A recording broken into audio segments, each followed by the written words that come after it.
Stop talking. They don't matter anyway. Because if words make worlds, what is a body still searching for them? A drowning person. Stop talking. A drowning person. Stop talking.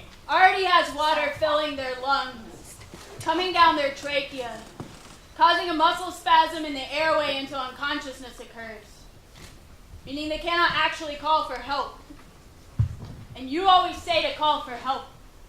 But it's on the restless nights, somewhere between a dream and open eyes, when I'm laying down but thrashing around, that I kick over my shame bucket and wake up drowning in it.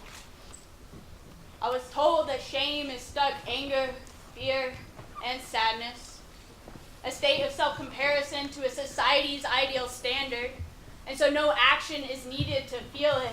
Simply existing is enough to want to be covered up. And these days, it's not a feeling any longer, but a place. Hidden at the bottom of the hole in my gut I call fear, softly singing sweet siren songs in a mother's voice. It's the victim I always long to be in hopes that someone would come rescue me. It's the anchor that keeps me locked down. It's my body, no matter how small, how I can starve myself to make myself smaller.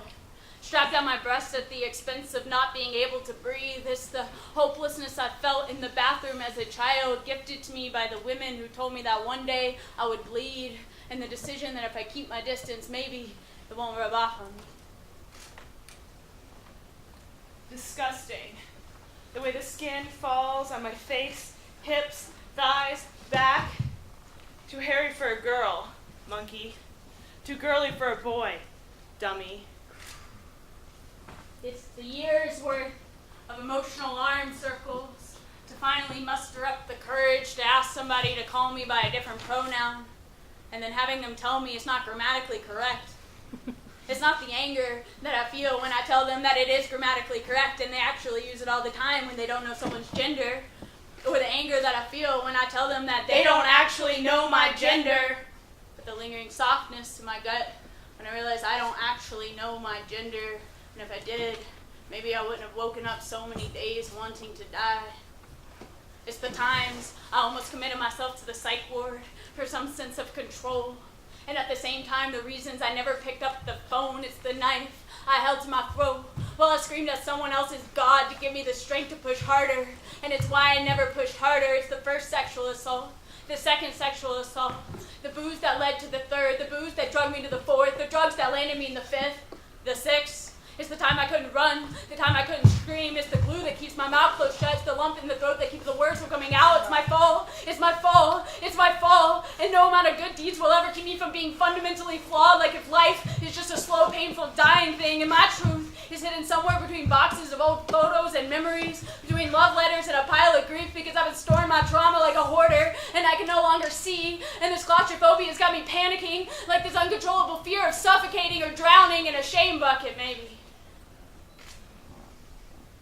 It begins with fear, or anger, or pure hatred, and I want to run. I'd like to run.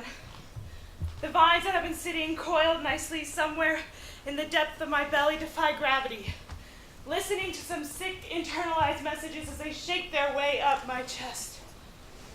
The vines have been carefully constructed, woven by me each time I shut up, each time I tell myself to shut up. To be more femme, more female, less femme, more masculine, to just shut up! Until they become thick ropes, with the power to bind the very breath that made them, the very breath that gave them life, me. My chest starts to tighten. And the more I panic, the tighter they get, squeezing and squeezing until I'm suffocating in my own dead. I can remember all the reasons there are to not speak, to not run, to just freeze and smile. The way generations of secrets and addiction teach. It's wrong, I'm wrong, they're wrong, I'll hurt them, they'll hurt me, they won't listen, I can't let them see. I'll die, they'll die, pretending it's better, it's my fault. Just shut up!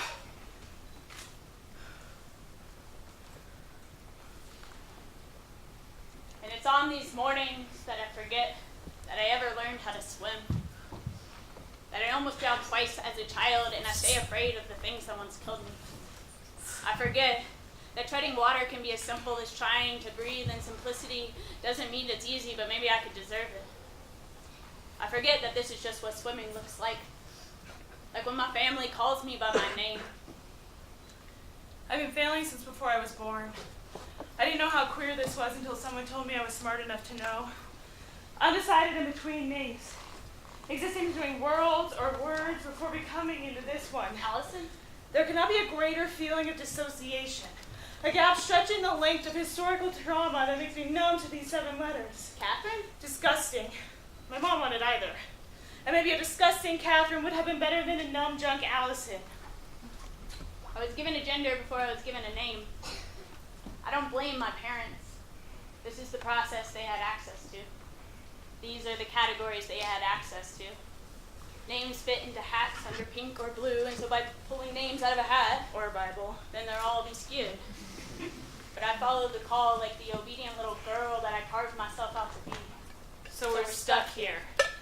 Occupying liminal space, stretching as the act of extending oneself between 2 opposite points, names, genders, pronouns.